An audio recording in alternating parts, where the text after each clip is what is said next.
Video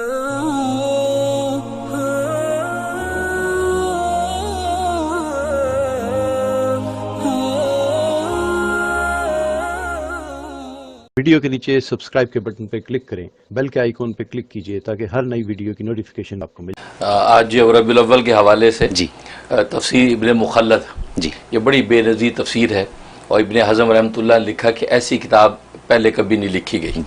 اس تفسیر میں لکھا ہے کہ شیطان جو ہے وہ 4 موقعوں پر غم اور مصیبت میں چیخ چلاٹ کے ساتھ رویا ہے۔ اچھا، ایک اس وقت جب اللہ تبارک و تعالی نے اس کو راندہ درگاہ کیا، اور دوسرا اس وقت جب آسمانوں سے زمین پر اس کو پھینکا، اور تیسرا اس وقت جب سرکار دو عالم صلی اللہ علیہ وسلم کی ربیع الاول میں ولادت ہوئی۔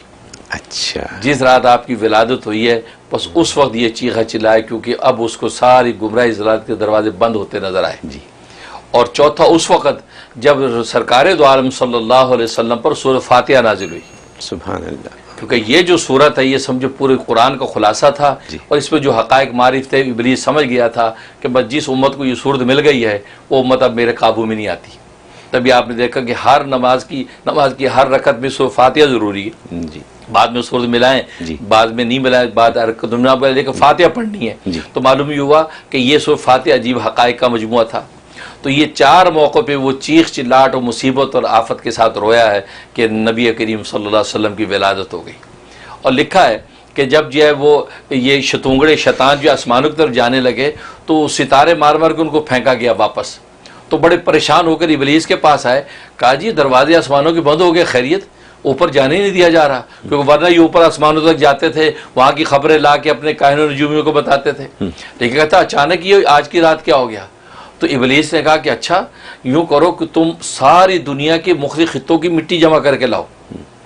تو وہ مٹی جمع کر کے لائے، اس سے ایک ہی خطے کی مٹی کو سونگتا یہاں تک کہ تہامہ یعنی مکہ کی مٹی سونگی۔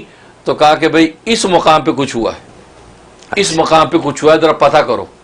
لہذا پتہ کیا کہ محمد صلی اللہ علیہ وسلم جو نبی آخر زمان آج پیدا ہو گئے۔ اچھا، انہوں نے کہا بھئی اوہو، یہ محمد صلی اللہ علیہ وسلم کی وجہ سے دروازے آج آسمانوں کے ہمارے پر بند ہو گئے، اب دوبارہ نہیں کھلیں گے۔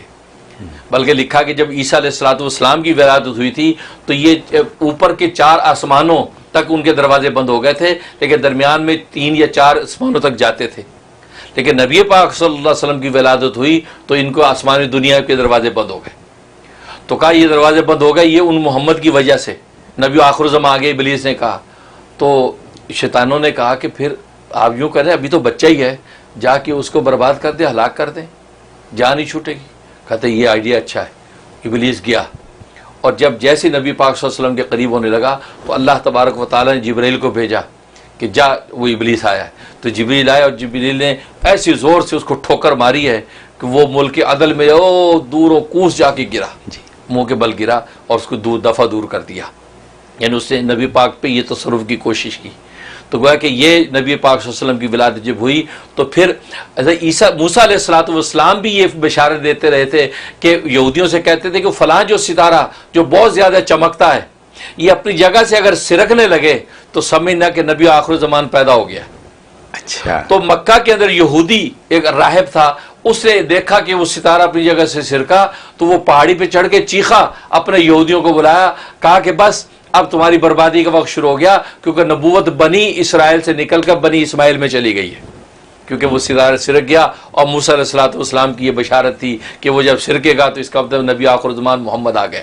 سبحان اللہ، واہ، تو یہ بات کہی، سبحان اللہ۔ اور کہا کہ جب وہ نبی آ جائیں گے تو پھر پورا جزیرہ عرب ان کے زیر نگی ہو جائے گا، بلکہ فرمایا عجم کا بھی وہ مالک ہو جائے گا، اور اس کی دین کی اتباع پورے عالم میں کی جائے گی۔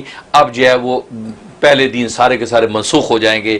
یہ جناب اس یہودی نے بات کہی، کیا کہا کہ وہ محمد آج آ گئے۔ اسے نبی پاک صلی اللہ علیہ وسلم کا آنا ربیع الاول میں یہ کوئی معمولی نعمت نہیں ہے، کہ تبھی تو وہ بدبخت ابلیس چیخ رہا ہے، چلا رہا ہے کہ یہ نعمت اس امت کو مل گئی کہ محمد صلی اللہ علیہ وسلم آ گئے۔ تو لہذا اس مہینے کے اندر کثرت سے صلاۃ و سلام نبی کریم صلی اللہ علیہ وسلم پر پڑھا جائے، اور زیادہ سے زیادہ ان کے لیے صدقات کیے جائیں، نبی پاک کو اس کا احسان ثواب کیا جائے۔ کیونکہ ابوبکر صدیق رضی اللہ تعالیٰ عنہ گھر بیٹھے ایک مرتبہ رو رہے ہیں۔ گھر والوں نے پوچھا خیریت آپ کیوں رو رہے ہیں؟ کہا کہ میں رو اس لیے رہا ہوں، میں چاہتا ہوں کہ نبی کریم صلی اللہ علیہ وسلم کو اپنا مال پیش کروں،